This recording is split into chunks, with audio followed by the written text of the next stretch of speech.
हमारे साथ खास चर्चा के लिए बेहद खास मेहमान उत्तराखंड से राज्यसभा सांसद नरेश बंसल जी जुड़ गए हैं। सर, टीवी 100 में आपका बहुत बहुत स्वागत है। आपने समय निकाला और इस कार्यक्रम का हिस्सा बने। 70606262।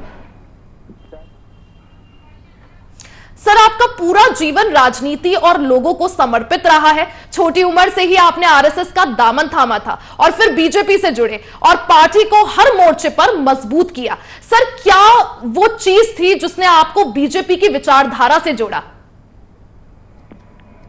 देखिए, भारतीय जनता पार्टी की विचारधारा राष्ट्रीय विचारधारा है। सांस्कृतिक राष्ट्रवाद, भारत की को परम वैभव पर ले जाना, राष्ट्र के लिए सेवा कार्य करते रहना, निरंतर करते रहना, ये सारी चीजों ने मेरे जैसे लाखों लोगों को भारतीय जनता पार्टी के कार्यकर्ता के रूप में काम करने के लिए प्रेरित किया है। मैं भी उनमें से एक हूँ। हेलो, भी रह चुके हैं आप। 4 दशकों से ज्यादा समय से बीजेपी से जुड़े हैं। 1984 का एक वो दौर था जब बीजेपी ने पहली बार आम चुनाव लड़े थे, 2 सीटों से सफर की शुरुआत की थी, और एक आज का दौर है जब बीजेपी के पास 303 सीटें हैं। आप बीजेपी के सफर को कैसे देखते हैं? भारतीय जनता पार्टी ने सेवा से संगठन खड़ा किया है और उसकी से जो यात्रा चली, वो यात्रा निरंतर बढ़ती हुई यात्रा है, जिससे हमारे नेताओं ने, हमारे कार्यकर्ताओं ने परिश्रम की प्रकाष्ठा की है। पूरे देश भर में हमारे नेता आदरणीय अटल बिहारी वाजपेयी जी, लाल कृष्ण आडवाणी जी, नानाजी देशमुख, पुष्कर सिंह भंडारी जी, कुशाभाऊ ठाकरे जी, अनेक नेताओं ने अपना पूरा जीवन पूरे देश भर के प्रवास में लगा करके लोगों को जोड़ने का काम किया, पार्टी का वैचारिक धरातल बढ़ाने का काम किया, और ये यात्रा निरंतर बढ़ती हुई 1989 में सांस्कृतिक राष्ट्रवाद को लेकर के सीमाओं की सुरक्षा, पुरातन मूल्य हमारे, उनको साथ में रखना, नेशन फर्स्ट, इस पर बल देते हुए हम आगे बढ़े हैं। हमारा काफिला आगे बढ़ता गया, लोग जुड़ते गए। आज हम विश्व की सबसे बड़ी पार्टी है, सबसे ज्यादा सांसद, सबसे ज्यादा विधायक हमारे हैं, और अनेक प्रदेशों में हमारी डबल इंजन की सरकारें हैं जो जनता की सेवा कर रहे हैं। जी सर, 2024 लोकसभा चुनाव बेहद नजदीक है। ऐसे में 2024 में फिर बीजेपी जीते, उसके लिए क्या रोड मैप है, क्या रणनीति है, क्या तैयारियां हैं?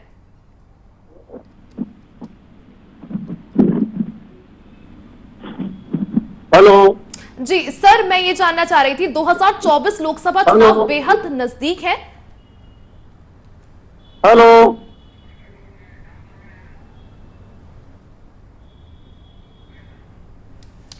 जैसा कि आप उत्तराखंड से राज्यसभा सांसद नरेश बंसल जी को सुन रहे थे, वो हमारे साथ खास बातचीत पर जुड़े थे।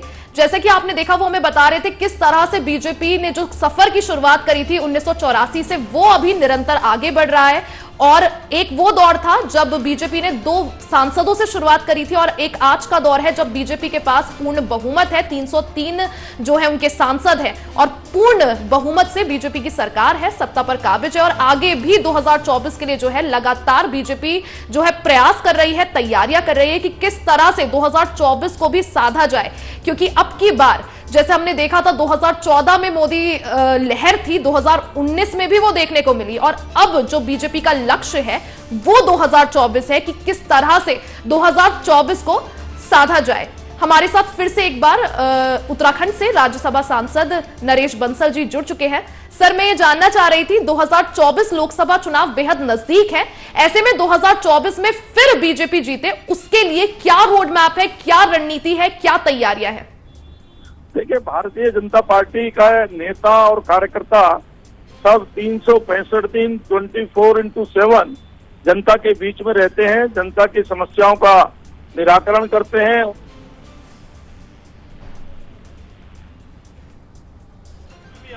30 मई से लेकर 30 जून तक का कार्यक्रम चल रहा है, जो व्यापक जनसंपर्क अभियान है। इसमें हम विभिन्न क्षेत्रों के लोगों से, प्रबुद्ध लोगों से, हमारे विशिष्ट व्यक्तियों से जिन्होंने अपने क्षेत्र में कोई ना कोई उपलब्धियां हासिल की है, जी, व्यापारियों से, के लोगों से, विभिन्न माध्यमों से हम संपर्क करने जा रहे हैं, जिनको हम 9 वर्ष में सेवा, सुशासन और गरीब कल्याण के जो काम हुए और उससे जो लोगों के जीवन में सामाजिक परिवर्तन आया है, उसको हम रेखांकित करते हुए अपनी बात सबके बीच में पहुंचाने का प्रयास कर रहे हैं। हमारे लाखों कार्यकर्ता इसमें घर घर जाकर के, एक एक घर में जाकर के उनको बताएंगे कि 2014 से पहले क्या स्थिति थी विकास की, और 2014 से लेकर के 2023 तक 9 वर्षों में विकास की धारा किस प्रकार से सबका साथ, सबका विकास, सबका विश्वास, सबका प्रयास, इस पर केंद्रित होते हुए जो उपलब्धियां हुई है, लोगों के जीवन में परिवर्तन आया है, उनको अनेक प्रकार की सुविधाएं मिली है, चाहे उनको प्रधानमंत्री आवास के रूप में 4 करोड़ आवास मिले होंगे, 9 करोड़ से ऊपर उज्ज्वला के गैस कनेक्शन मिले होंगे, 48 करोड़ से ऊपर जनधन खाते खुले होंगे, 11 करोड़ से ऊपर शौचालय बनाकर दिए होंगे, इसी प्रकार 23 लाख करोड़ से ऊपर का मुद्रा लोन होगा। छोटे ठेली व्यापारी, पटरी वालों को भी प्रधानमंत्री स्वनिधि योजना के अंतर्गत करोड़ों रुपए का सहयोग उनको किया गया। इस प्रकार से उनका फिर से व्यापार शुरू हो। कोरोना में व्यापार खत्म हो गया था। 80 करोड़ लोगों को मुफ्त अनाज देने का काम विश्व के अंदर पहली सरकार है जिसने किया है। 3 साल तक 220 करोड़ लोगों को वैक्सीनेशन देने का काम प्रधानमंत्री जेनरिक औषधि केंद्र से, जन औषधि केंद्र से 9,300 औषधि केंद्रों से सस्ती दवाएं 50% से लेकर 90% तक देने का काम किया है। 5 लाख रुपए तक का गरीब आदमी को कैशलेस इलाज देने का काम मोदी जी की सरकार ने किया है। विश्व के अंदर भारत का मान सम्मान बढ़ा है, हमारी सीमाएं सुरक्षित है। आज देश के अंदर कहीं दंगे नहीं होते, बम विस्फोट नहीं होते। इस प्रकार से सब प्रकार से जीवन सरल सुखी बनाने के और प्रयासरत है। बहुत कुछ किया है, अभी बहुत कुछ करना बाकी है। उसके लिए हम फिर से 2024 के लिए जनता से आशीर्वाद, समर्थन मांगने निकले हैं। हमें पूरा विश्वास है कि मोदी जी के यशस्वी नेतृत्व में हम फिर से 2024 में जनता का समर्थन और आशीर्वाद प्राप्त करेंगे। जी बिल्कुल सर, उत्तराखंड की बात करें तो लोकसभा की 5 सीटें हैं उत्तराखंड में, 5 सीटें बीजेपी के कब्जे में हैं। उससे पहले जब 2014 में चुनाव हुए थे तब भी 5 सीटें बीजेपी जीती थी। 2024 को साधने के लिए, लोगों को साधने के लिए, जनता को साधने के लिए आपको क्या लगता है प्रधानमंत्री नरेंद्र मोदी कितना बड़ा फैक्टर हो सकते हैं? और मुख्यमंत्री पुष्कर सिंह धामी का नेतृत्व जिसमें अभी बीजेपी उत्तराखंड में चल रही है, काम कर रही है, मुख्यमंत्री पुष्कर सिंह धामी का विजन और प्रधानमंत्री नरेंद्र मोदी का विजन, ये कितना बड़ा फैक्टर साबित हो सकता है 2024 के लिए? देखिए, प्रधानमंत्री श्री नरेंद्र मोदी जी आज विश्व के सबसे लोकप्रिय नेता हैं जी। 9 साल से लगातार 70% से ऊपर ग्लोबल अप्रूवल रेटिंग लेकर के वो स्थान पर खड़े हैं। उनको विजनरी नेता पूरे विश्व में माना जाता है। आज G20 की हम अध्यक्षता कर रहे हैं, SCO कंट्रीज की हमने अध्यक्षता की है, और इसी प्रकार से उनका विजन और हमारे प्रदेश में मुख्यमंत्री श्री पुष्कर सिंह धामी जी का विजन और उनकी कार्यशैली दोनों मिलकर उत्तराखंड में बीजेपी के व्याप को बढ़ाएंगे, बढ़ा रहे हैं। और मुझे पूरा विश्वास है कि इस बार के चुनाव में हम पहले से अधिक वोट प्राप्त करके 5 सीटें जीतेंगे, जो देश के अंदर एक रिकॉर्ड होगा। जी बिल्कुल सर, अभी हाल ही में मुख्यमंत्री पुष्कर सिंह धामी ने घोषणा की कि राज्य सरकार जल्द ही रोजगार नीति लाएगी। साथ ही जैसे नकल विरोधी कानून आया, यूसीसी को लाने की भी आप बात कर रहे हैं। ऐसे में ये जो भी मुद्दे हैं, ये उत्तराखंड के विकास के लिए कैसे एक तरह से उत्तराखंड के विकास को और गति दे सकते हैं? ये सारे मुद्दे, चाहे यूनिवर्सल सिविल कोड हो, चाहे नकल विरोधी कानून हो, चाहे रोजगार नीति हो, चाहे इन्वेस्टर्स मीट होने वाली है वो हो, जी जी जी, ये सारे उत्तराखंड में रिवर्स प्लान को प्रोत्साहित करेंगे, यहाँ की डेमोग्राफी को बदलने से रोकेंगे। ये देवभूमि है, इसका देवत्व और पवित्रता कायम रखेंगे। यहाँ के नौजवानों को यहाँ रोजगार मिलेगा तुरंत। आज भी, कल भी मुख्यमंत्री जी ने नियुक्ति पत्र दिए हैं जी। हमारे मुख्यमंत्री जी परिश्रम की प्रकाष्ठा कर रहे हैं और हर जो समस्याएं सामने है उसका समाधान कर रहे हैं। उनके कुशल नेतृत्व में मैं फिर कह रहा हूं कि हम 5 सीटें अधिक वोट प्राप्त करके जीतेंगे। जी बिल्कुल सर, जिस तरह से आपने भी अभी कहा कि उत्तराखंड में पलायन जो है एक बहुत बड़ा समस्या रहती है कि उत्तराखंड के जो लोग हैं, जो युवा हैं, वो बड़े बड़े शहरों में मेट्रोपॉलिटन सिटीज का रुख करते हैं रोजगार के लिए, आर्थिक एक तरह से रोजगार के लिए। ऐसे में चाहे G20 की बात हो, जैसे G20 की 3 बैठकें उत्तराखंड को मिली, चाहे जैसा आपने कहा इन्वेस्टर्स समिट अभी उत्तराखंड में होने वाला है, मुख्यमंत्री पुष्कर सिंह धामी उसके लिए काम कर रहे हैं, अक्टूबर नवंबर के महीने में शायद वो होगा। ऐसे में चाहे इन्वेस्टर्स समिट हो, G20 की बैठकें हो, या फिर हम अगर बात करें कि जिस तरह से 4 धाम यात्रा के लिए जो मास्टर प्लान के तहत काम हो रहा है, ऑल वेदर रोड की बात हो, या जिस तरह से जोशीमठ भू आपदा के बाद वहां लोगों के लिए काम किया जा रहा है, ऐसे में या फिर एक पॉलिसी चल रही है, एक नीति चल रही है, एक योजना चल रही है जिसके तहत वाइब्रेंट विलेज प्रोग्राम जो उत्तराखंड के जो सीमांत गांव है उनको डेवलप करने की बात चल रही है।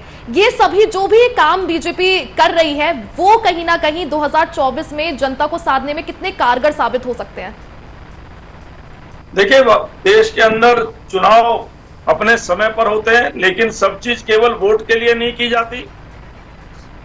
सस्टेनेबल डेवलपमेंट के लिए हम काम करते हैं। सीमांत गांव को वाइब्रेंट विलेज के अंतर्गत विकसित करना, उनको टूरिस्ट प्लेस बनाना, जिससे वहां पर लोग आए, और जब वहां लोग आएंगे टूरिज्म बढ़ेगा तो सीमा के हमारे गांव आबाद होंगे, सुरक्षित रहेंगे, नौजवान वहां पर काम करेंगे। आज इस प्रकार की अनेक नीति हम दे रहे हैं जिसमें नौजवानों को सब्सिडी दे रहे हैं, अनेक प्रकार के काम। मेरे ख्याल से उत्तराखंड पहला प्रदेश है केवल जो स्टे होम योजना के अंतर्गत नौजवानों को अपने गांव में ही रहकर काम करने का एक रास्ता दे रहा है, जिससे वो स्टे होम के माध्यम से अपनी आजीविका कर सकते हैं, खेती कर सकते हैं। हमने सोलर में सब्सिडी की नीति बनाई है, सोलर ऊर्जा में जी, सोलर ऊर्जा के काम में भी पर्वतीय क्षेत्रों में हमने अधिक सब्सिडी दी है, रोजगार की ओर आगे बढ़ रहे हैं।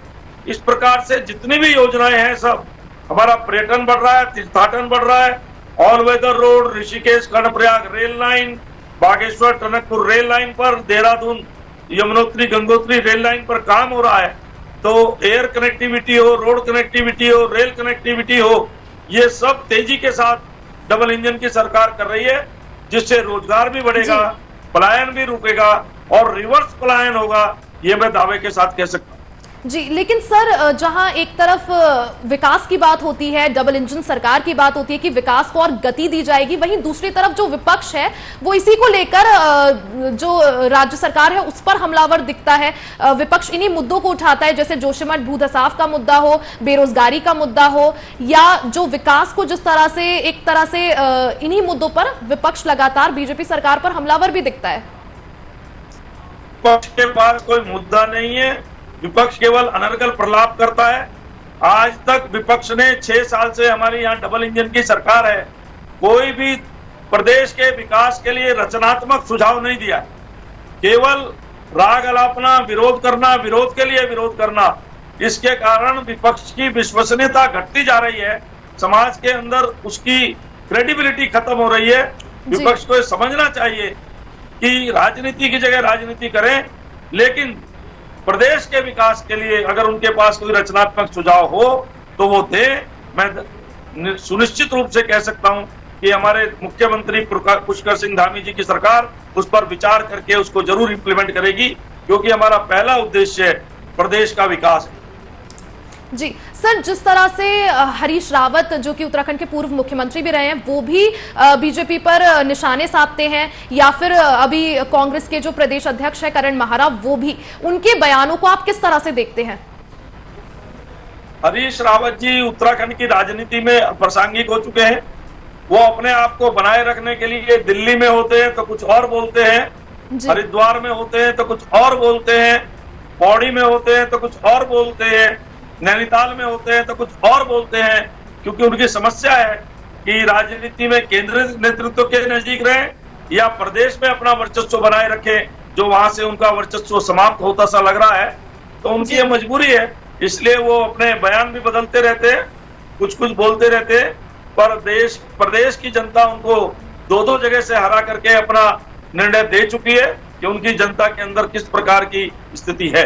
जी सर, 2024 लोकसभा चुनाव को लेकर बीजेपी कितनी आश्वासत है अभी? रिपीट करिए सर, 2024 लोकसभा चुनाव को लेकर बीजेपी कितनी आश्वासत है? देखिए, हम किसी भी चुनाव को हल्के में नहीं लेते। हम बीजेपी प्रवृत्ति के आधार पर आगे बढ़ते हैं कि हमको विजय प्राप्त करनी है।